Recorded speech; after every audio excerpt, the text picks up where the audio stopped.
Hello, everyone, and welcome to episode 149 of Mighty White's podcast, which I've titled Do Ruptured Plantar Fascia, which I thought was quite good. But I am now, we've won the last two, so I have to keep doing the Simpsons title. So the alternative title is Ho Ho, Football's Greatest Injuries. So there isn't a game for us to go back and talk about, but it is worth saying, have you now finally calmed down after the Wolves game? Yes. The Bamford news brought me crashing back down to earth. Crashing right back down. Yeah. Obviously, brilliant result to go into the international break with. Did not watch England's last game. I might watch tonight because I'm not doing anything. Yeah, I didn't. I watched the last 15 minutes of the England game, I think. But just because by that point I wasn't doing anything else. So, yeah. Now it's back to the usual dread, hopelessness, and fear of crippling loneliness that normally consumes me. Yeah, well, that sounds about right. I did watch the Wales game because that was a much bigger game, and that was well worth watching. And it was brilliant to see North Macedonia beat Italy. The reigning European champions can't qualify. Yeah, to be honest, I might not watch the England game. I really there's a really decent chance that I might watch Portugal and North Macedonia. Yeah, because that's actually got something on the line. What you say, England versus Ivory Coast in a friendly that's going to feature many changes from England's team that played on Saturday? Doesn't appeal. The important news is Max Gradle starts. Well, is he the captain? I know he captained them in the Olympics, didn't he? Because I assume just because he's the oldest. Mm. I mean, you need a calm, level-headed individual to lead a team at this sort of level. So I feel like Max is the guy. Yeah. Well, speaking of calm, level-headed individuals, there hasn't been many Leeds fans in response to Fabrizio Romano's tweets over the last few days. There's a lot of noise about Rafinha going to Barcelona in the summer. Regardless of what league we're in, it just affects how much we get and stuff. I mean, Fabrizio Romano is doing that thing that he did with the Jadon Sancho deal, where he's just tweeting something every 6 hours that doesn't actually have an update in it. Yeah. He did an update today, which was just purely to say, oh yeah, all my tweets from the past 3 days were provably incorrect. There is no release clause. Yeah. Like a regular one, there is a relegation release clause. Yeah. But the thing to talk about with this, does this being all over the press bother you at all? Does it worry you in terms of his performances or anything? Please tell me they can't get worse. Please tell me he's not going to play worse than he was before this. Well, I mean, he didn't play the last game. He played quite well in the game before that. That was Norwich. Yeah. But... the ones before that were not good. I mean, he was awful against Villa, but everyone was. The Leicester one, he was fine. Since the last international break, he's not been great. Yeah, he hasn't been at his best, but I don't think he's been as bad as a lot of people have said. Like the one that made me laugh, and everyone was guilty, was after that Villa game when everyone said, "Look at him, he's down tools, he's not even trying," and he was number 1 for runs, number 1 for sprints, number 1 for successful pressures, number 1 for tack. It was everything for that, and he wasn't good, but he was actually more than most of them. The interesting thing with the deal that's getting talked about, and I don't know if there's any I don't know if it's true or not. At first it was that Oscar Mingueza, and now it's Francisco Trincao, who's obviously on loan at Wolves. They keep throwing in Barcelona players as potential make-weights. Do you think Leeds should Leeds even be bothered in entertaining something like that? I suppose it depends on the areas Jesse Marsch is looking to fill. I understand it from their point of view. I know financial fair play doesn't mean a whole lot right now, but they probably need to keep the fee as low as they can. So I understand, throwing in players. Are they the droids we're looking for? Yeah, I haven't seen loads of Mingueza, but people who have say no. Is he the one that's a left back? He's played sort of right of the back three quite a lot, and he's Okay. played a bit of right, and he's played right back under Xavi. But I mean, I'd say I haven't seen much of it, but the people that have seem to not rate him particularly highly. Trincão's a decent player, but again, he's not like he's setting the world on fire at Wolves. No, by all accounts, Leeds are still interested in Aronson, and Aronson wants to leave at the end of the season. That one, provided we stay up, you would think that one happens. So, I think it very much at this point depends on how you think our summer dealing should go, because whilst I appreciate that we probably do need quite a few positions strengthening, I would be worried if we're bringing in 5 or 6 new starters that you kind of lose a lot of the chemistry that I think this team has.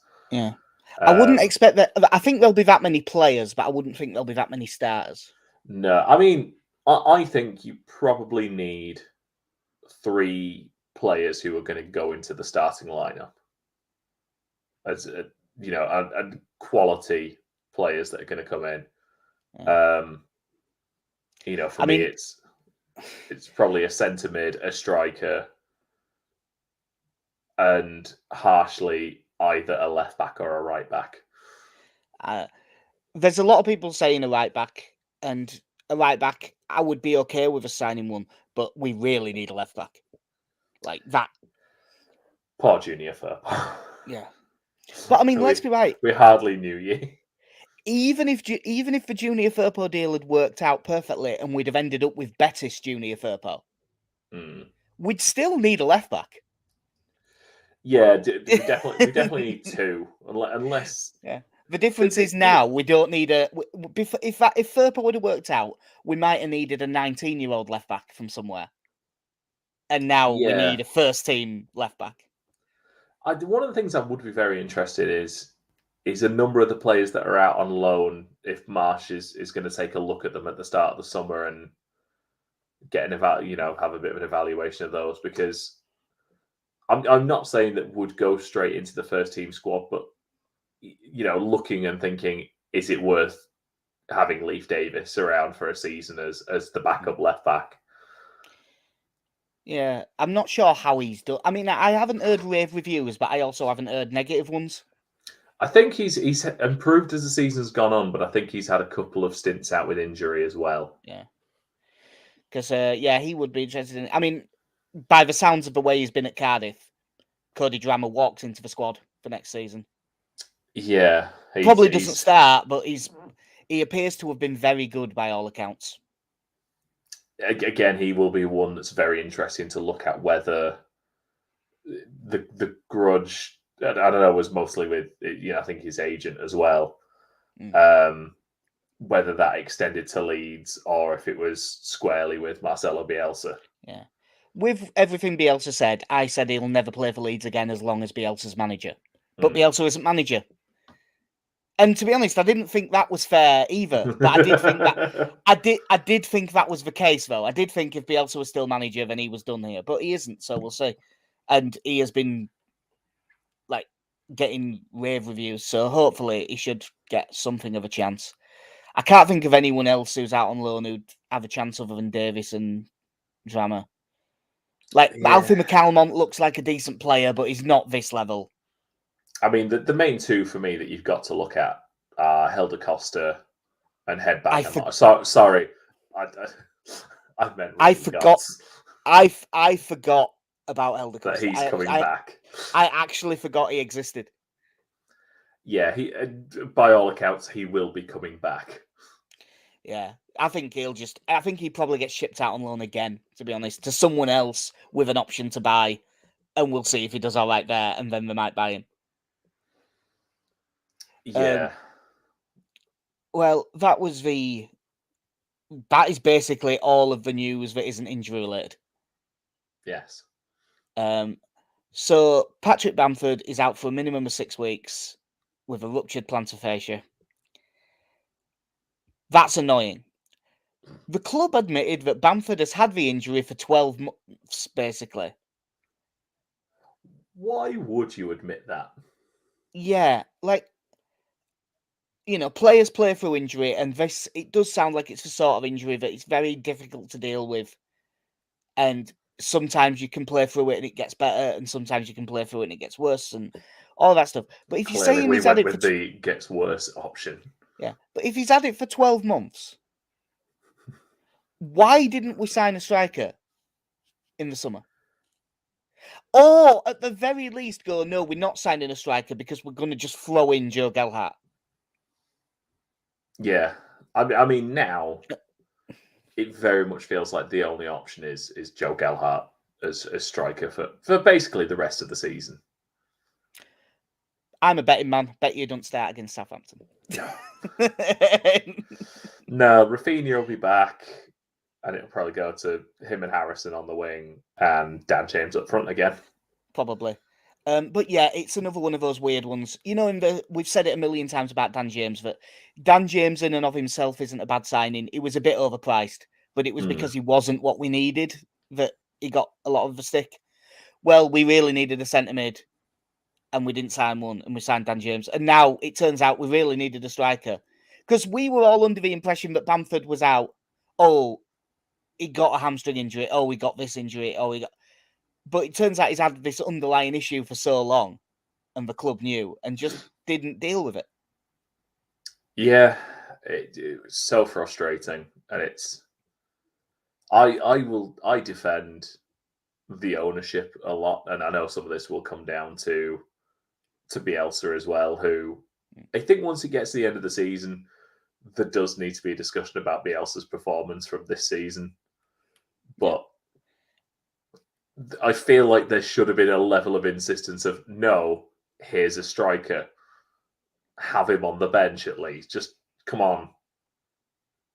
Yeah, there was that's why. Especially now it turns out they were lining up Jesse Marsch anyway. It makes me amazed that we didn't actually try and get Minamino in January. Yeah. Can play wide, can play central behind the striker, can play up front. Would have been all that. Not someone who would have been absolutely insistent on starting every game. Made all the sense in the world. But well, I think that one happens in the summer as well, to be honest. There is better news on the injury front. David Anderson from the Mirror put one out today, based off slight update on the one that the club put out on Tuesday with Bamford. Melier, Llorente, Cooper, Click, Phillips, and Rafinha should all be available. Melier hasn't been fully training yet, but obviously, as soon as he's okay, he's okay. Because you don't need to build up fitness. He's got to get 180 minutes in at least for the 23s. His update didn't mention Robin Koch, but that story, him withdrawing from Germany duty because he got COVID, was 7 days ago. So in theory, unless something's happened, in theory, he should also be fine. Yeah. At least to be in the squad. If they're all back, we suddenly look like we've got injured next. We suddenly look like we've got a squad again, don't we? There, a squad that can't finish. You can see I've got my optimistic hat on today. Yeah. Yeah, like it will be so nice to have Calvin Phillips back. It's been a while, but last I remember him, he was dead good. Yeah, I'm sure he was like, playing brilliantly in an England midfield that got to the final of the Euros and had been our standout player for like 3 years. Yeah, I think he'll do okay, that kid. Yeah. I will be very interested to see how that is set up. Whether Liam Cooper comes straight back in, because Pascal Struijk's form recently has not been great. There's actual options now. Yeah, and I know we with that central midfield too. Yeah, it's interesting to see who we essentially partner Phillips with. Yeah, well, we'll come to it, because as we don't have a game to look back at, Saturday, 3:00, Southampton at home. It's a real opportunity, this one. The Southampton have not been good at all. They've lost their last 4. And I mean, I've got to admit, it's not. They got beat 4-0 by Villa, 2-1 by Newcastle, 2-1 by Watford, 4-1 by Man City in FA Cup. That is not a team in any sort of nick. It's called a Leeds United special, is that one? Yeah. The slump buster. Yeah. Yeah, it's one of ours. You come into this with a game like that, but following on from the previous Simpsons reference, will us fans leave Elland Road looking like the happy little elves in Tinkly Winkly Town? I forgot it was called Tinkly Winkly Town. Yep. I mean, I hope so. They're really not playing well. No. I wonder I have a feeling that it might be this is one of them games where it could be a really good game or it could be absolutely awful. Because they basically play 4-2-2 as well. Depending on who they pick, he is a little bit less wedded to it now. He is willing to play a bit wider and play like maybe Redmond, who actually will be a bit wider or something like that. But if both teams are really pressuring the ball, if the passing isn't good, it could just end up being knock it forward, counter press, both teams for the entire game. Kick for territory. Which I'm hoping it doesn't come to being purely that. Just because if it turns into a long ball game, Rodrigo and probably Dan James aren't as good at winning the ball high and holding it up as Che Adams and Armando Broja. No. So I think if it comes to that, I think it goes against us. I think if we can pass the ball even semi-well with a decent chance. Yeah. I mean, we were awful last time at Southampton. I know Phillips was missing from that one. That was... It's one of the worst performances of the season, and that's in a sea of a lot of dreadful performances. And that, again, was coming up against the Southampton side that hadn't started the season that well. I believe they were missing players as well, because that was kind of the big thing for us, that, yes, Phillips was missing, but they had players out as well. But no, I think if I remember rightly, they did have a few out, because I remember thinking, they're not looking too clever at the minute. And did it only finish 1-0 or was it 2? But they're we were so bad. It was 1-0. Let's have a look. I just want to see what the team was. Because it was that and the Brighton away game were the ones that everyone was talking about as the worst performances. Yeah, so they had... Was Che Adams out as well, or did he come off the bench? But yeah, Kyle Walker-Peters was on the bench. England right back, Kyle Walker-Peters now. Yeah. James Ward-Prowse was... I think he was suspended. Oh, yeah, he got sent off at... Did he get sent off at Stamford Bridge the game before? Yes. Yeah. And then... Yeah, I think Armstrong wasn't fully fit, so he came off the bench. Yeah, and I quite like him, Stuart Armstrong. I think he's a good player. Jamie Shackleton started this one for us. God, did he? As did Tyler Roberts. Oh, yeah, Jamie Shackleton did play quite a bit at the start of the season, though, didn't he? I've just forgotten that it was the case. Yeah, this is another one where it's many children on the bench and Adam Fascia. Yeah. But like their team now, it will be that 4-2-2 that's sort of 4-4-2. Fraser Forster's got the goalkeeping shirt back off Alex McCarthy this season. And I don't think he's starting, but he's in the England squad, isn't he, tonight? Did Fraser Forster get in the England squad? Yeah. Wow. Because I would say that was unearned. It's because Ramsdale's out, isn't he? Yeah, he is on the bench tonight. I just checked.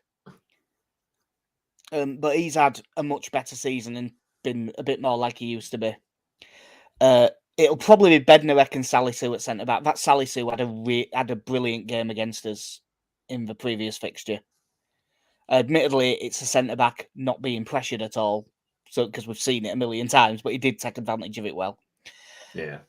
Fullbacks, it depends whether which side he plays Walker Peters, because he'll either play Livramento on the right and Walker Peters left, or they'll play Walker Peters right and Roman Perro on the left.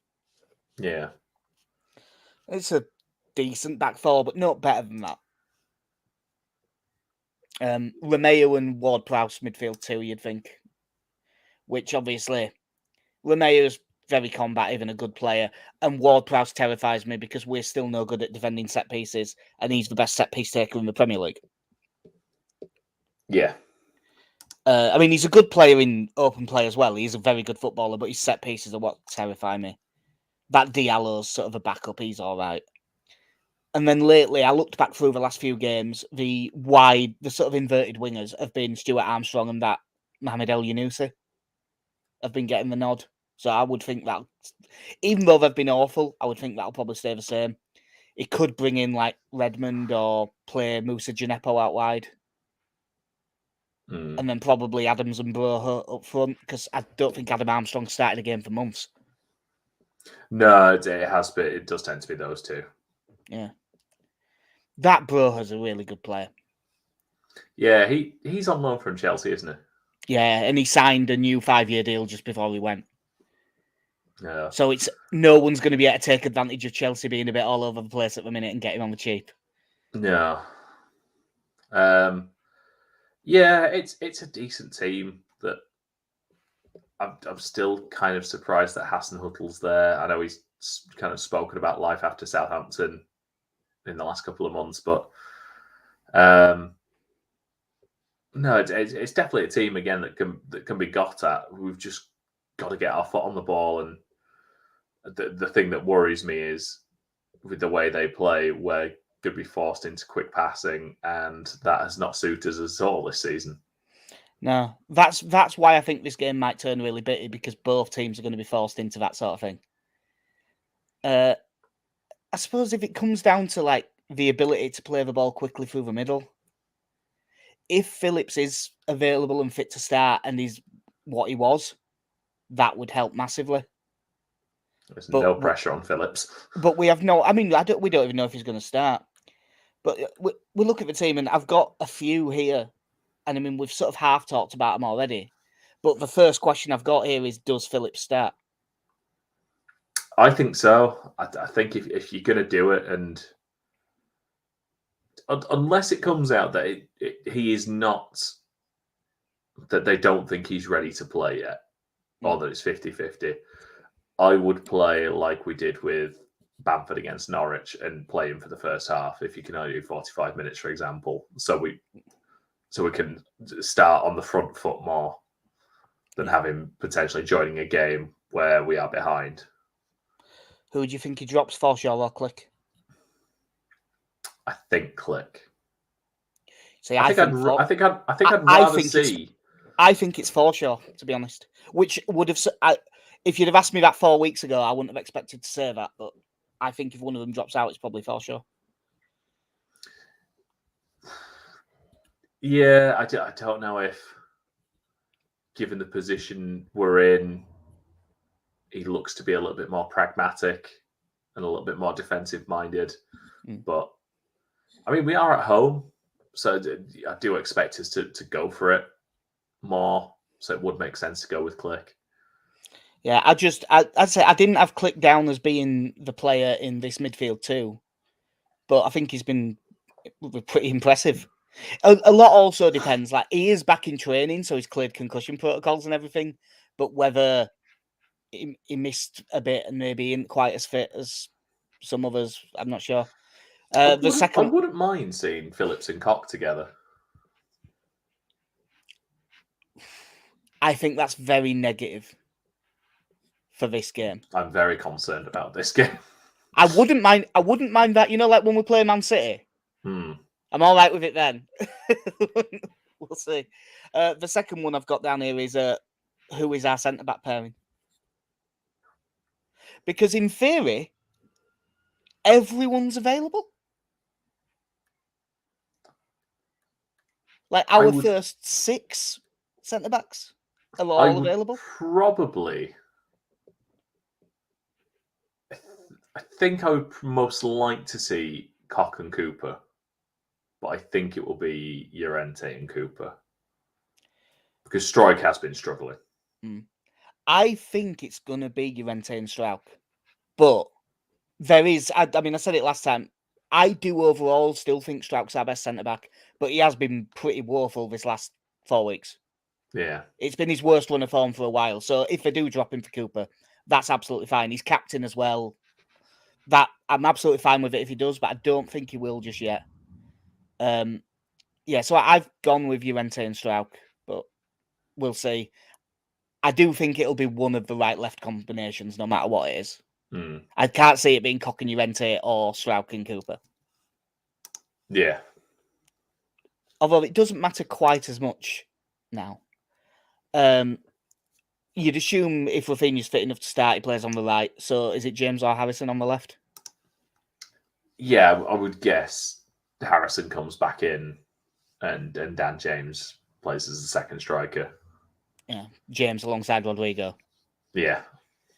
Yeah, that's what I think it'll be as well. I would like to see it be Rodrigo and Gelhardt.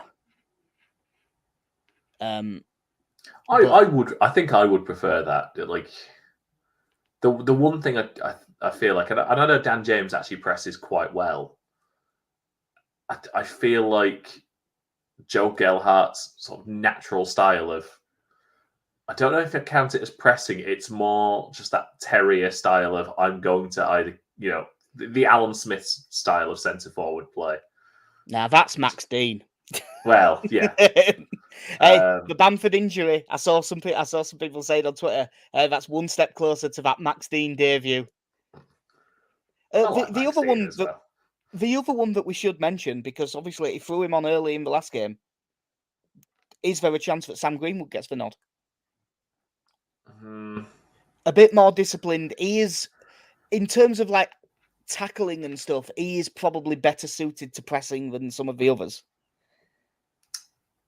Yeah, I agree with that, but I don't think that came off at Wolves. No. I don't know, it's a bit of a harsh example to use given the number of injuries and everything, but I don't know, he gets the assist for Rodrigo, but I don't think you would have come away from that game thinking that he's really staked a claim for a first team place. No, I think that's fair, but because he was involved, I think it was worth mentioning him. Yeah, it's an odd one. It'll be interesting to see who he picks. I mean, we're never sure on who's fully fit, because like you definitely could, like if Rafinha isn't fully fit after COVID, you could have both wingers and then an actual front two of 2 strikers. You could also play Click as one of the further forward players and play Fascia and Phillips. Yeah. We have now actually got some options with all these players coming back. It'd be quite nice to have some senior players to bring off the bench.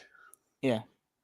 Because we had it. Was it the Burnley game where we actually had a squad for once, and then like 5 of them got injured that week?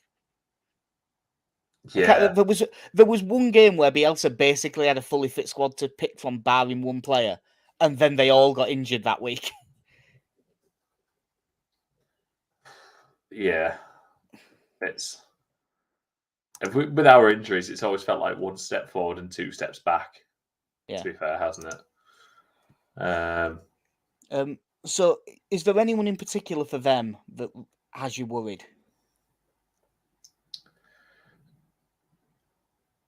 Whilst I know it's not necessarily going to be that sort of game, we don't deal well with strong centre forwards, and they've got 2 of them. Yeah. One of them who's good and on loan from Chelsea, and the other one who we tried to sign. Yeah. So even if you stop actually looking at things and just you're looking to fate, neither of them work either.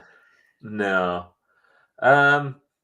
Broha worries me. I think that Broha could, like, any of our centre-backs, I think he's got enough about him to give him a really tough time. Yeah, and then the obvious one is conceding a free kick anywhere about 30 yards from goal. Yeah. And that's not to say that James Ward-Prowse is only good at free kicks. He's a good player as well. But he's amazing at free kicks. Yeah. So, we knew this one was going to be a bit shorter. Predictions? Despite all my pessimism, I'm going to go with a 1-0 win for Leeds. Did I go for 2-0 defeats for the last two games? You definitely went defeats. I can't remember if they were 2-0. I think they were 2-0, so I'm just going to say 2-0 Southampton for purely for reasons of not wanting to tempt fate. Sure. Works for me. But this is the sort of game that you've got to look at and think, right, we've got to be winning this one. I mean, if we win this, you've got 9 out of 9 there. Yeah. Which is all of a sudden quite a good run to put yourself on. Yeah. And the other thing, I mean, we did mention this briefly on the last podcast, but it does deserve mentioning again. Watford are away at Liverpool. Burnley are at home to Man City. Brentford are away at Chelsea. On the Sunday, Everton are away at West Ham. There is a very real chance that nobody around us gets any points. I'm sure that someone will. Like, yeah, at this stage of the season, it's rare that everyone loses because everyone's fighting so hard. But there is a very good chance of most of them around us dropping points. I mean, at this point, it is all about us essentially trying to match Burnley's results at the very least. But especially while they've got those games in hand, if on a week where we play the same weekend, where it looks like they'll drop points, then we need to take advantage of that. Yeah, like obviously Burnley are playing Man City, so you'd expect them to lose this one.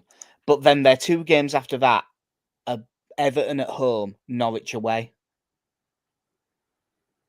Yes, yeah. I mean West Ham away, Southampton at home, Wolves at home, Watford away, Villa at home, Spurs away. That's the rest of they have got relatively kind fixtures for the rest of the season after the Man City game. If we get a result this weekend and they lose to Burnley, we will be 11 points clear of them. Yeah, even with those 3 games in hand. And I mean, I know that everyone says they put up a fight, and it is always true. They do know how to defend. They do keep themselves in games. Usually, except when they play Man City, where they get beat 5-0 every time. Yeah. Usually. But like I say, Pep's not looking to do us any favours now. No, now we've sacked his idol. Yeah, unfortunately, they have to put on a performance. Yeah, to keep ahead of Liverpool. Yeah, but I say that it'd be a massive one. If we could win this, it would really put us in a strong position. Yeah, like I say, if we got 11 points clear of Burnley, and that's not even factoring in Watford at 18, you're looking pretty comfortable at that point. Yeah. I don't want to quite say home and dry, because obviously we've still got 3 very difficult fixtures we definitely wouldn't be home and dry. But what have we? So our next 3 is Southampton at home, Watford away, Palace away. Yeah, moving that Chelsea game has certainly made it an easier run. Yeah, I'm not saying we will get this. I don't think we will get this. We're not good enough to be this consistent. But if you could get if you got 6 points from them 3, yeah, you'd be looking at it thinking we'd be unlucky now. I mean, just looking at the league table now, you've got Norwich are gone, despite my claims earlier in the year that they were. Well, you'll notice I didn't even mention their fixture. I didn't even look at who they were playing. But for Burnley to get to, Burnley need 14 points to get to 35, which I know 14 from 11. Yeah, And Which we I would know need they've got 6, and we would need 6 from 8. Yeah. And I know they've got a fairly comfortable run, but that being said, if you're Burnley and you're coming up against, certainly Watford and Everton, who are 2 teams you are competing with. Yeah. And the thing is that even if Burnley were to win those games, it does mean they're taking points off the others. Yeah. It'll be interesting. It's weird. The international break had calmed me right down, and now we've talked about it, and I'm already nervous about Saturday. Yep. It's a problem we're doing this podcast at a reasonable time, doing it Tuesday instead of having to rush it in on Friday because we've both been at work all week. Yeah. Just gives us more time to panic. I just really hope we are in a very comfortable position by the time my hospital appointment comes around at 4:30 on Saturday. Oh yeah, that's this week, isn't it? Because I'm pretty sure I won't be allowed to watch the game on my phone whilst I'm being checked up on. No, that will not be good. But yeah, I think that'll do us, and that gets us done in plenty of time for people to watch for football and everything. Yep. I'll probably end up watching the England game because I can probably talk my fiance into letting me have the England game on. I'm not sure I can talk her into letting me watch Portugal versus North Macedonia. Have you told her Gianni will be playing? Oh, yeah, if I mention that might be all right, actually. But yeah, that is everything, I believe. So that'll do us for episode 149 at Mighty White's podcast. Hopefully, by the time 150 comes around, we're in an excellent mood after a great win. So I've been Jack. See ya. I'm in KC. Have a good one. In a bit.